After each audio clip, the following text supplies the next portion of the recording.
안녕하세요. 행복론 강의를 맡은 전북대학교 철학과 김요한입니다. 이번 행복론 수업과 관련해서 우리가 어떤 내용들을 배우게 될지 잠깐 소개해 드리도록 하겠습니다.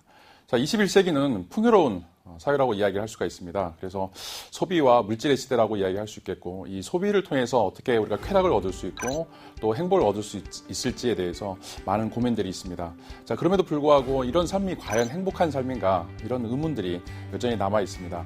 이 달라진 세계에서, 이 달라진 세상에서 어떻게 살아가는 것이 과연 행복한 것인지 이번 강의를 통해서 우리가 한 번씩 생각해 보도록 하겠습니다. 그런데 어떻게 생각을 할까요? 해답 찾기는 여러 가지 방식으로 접근할 수가 있습니다.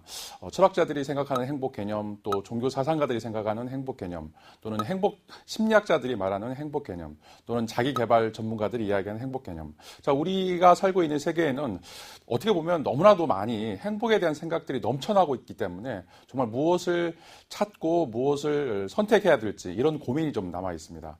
자, 그런데 이번 강의에서 여러분들에게 소개해드릴 행복에 대한 강의는 우리가 역사를 통해서 행복했던 사람들을 한 번씩 만나보고 그런 사람들이 어떤 방식으로 행복했는지 그 사람들이 우리에게 던져주고 있는 메시지를 통해서 행복에 접근해 보도록 하겠습니다. 자, 역사는 누구나 생각만 있고 마음만 있으면 그 산책길을 따라서 생각해보고 또 행복에 대한 여러 가지 교훈들을 뽑아낼 수 있습니다.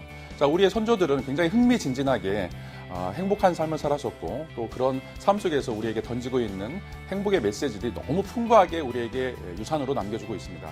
자, 그래서 우리가 이런 사람들을 만나면서 어떤 방식으로 우리의 삶 속에서 부딪히고 있는 그런 문제들을 해결할 수 있고 또 행복을 찾아갈 수 있을지 이런 어떤 유용한 아이디어를 찾을 수 있는 고고학적인 지식을 우리가 역사를 통해서 만날 수 있을 것이라고 생각됩니다.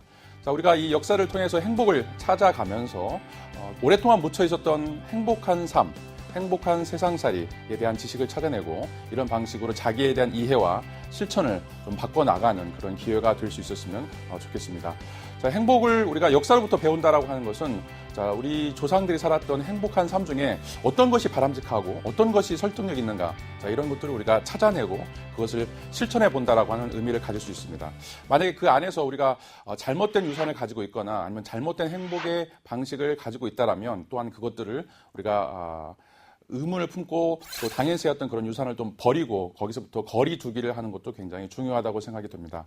자, 우리가 이런 강의를 통해서 여러 가지 형태의 행복에 대한 개념들을 조금씩 알아가면서 정말 우리에게 필요한 것들이 어떤 것인지를 좀 살펴보고 그 안에서 참된 행복의 개념들, 또 우리에게 적절한 행복의 개념들, 자, 이런 것들을 한 번씩 만나보도록 하겠습니다. 자, 이 강의에서는 사랑, 돈, 창의성 한 12가지의 주제를 가지고서 여러분들에게 행복에 대한 이야기를 풀어나가도록 하겠습니다. 이런 주제들과 관련해서 여러 사람들을 좀 만나보고 그들이 어떻게 이런 주제들과 관련해서 행복한 삶을 살았는지에 대해서 다시 한번 이야기를 나누도록 하겠습니다.